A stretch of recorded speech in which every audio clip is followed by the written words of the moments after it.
Et ça, franchement, quand t'es en club ou en festival, t'as...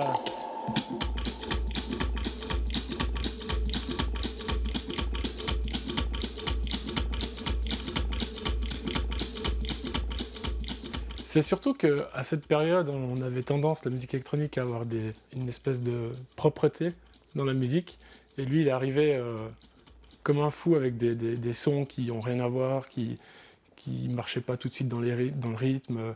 Et puis c'est un peu cette folie-là, au fait, qui m'a sauté aux yeux et qui m'a donné l'envie, au fait, de composer de la musique avec des erreurs comme ça. Ouais. J'aime pas suivre les règles de rythme, donc c'est-à-dire que je vais pas réfléchir tout de suite à un truc qui va droit.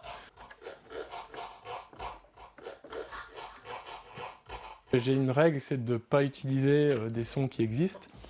Donc d'une manière, j'utilise des sons d'objets pour créer non pas un son qu'on va reconnaître, c'est-à-dire un son d'objet, mais pour créer un son qui n'existe pas.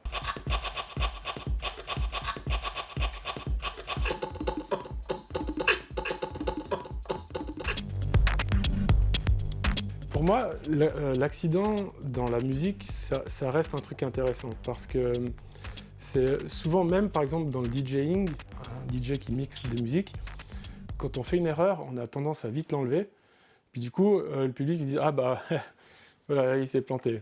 Tandis que si on assume cette erreur et puis qu'on l'amène jusqu'à un certain point où ça devient vraiment intéressant, c'est là où moi je commence à prendre plaisir justement.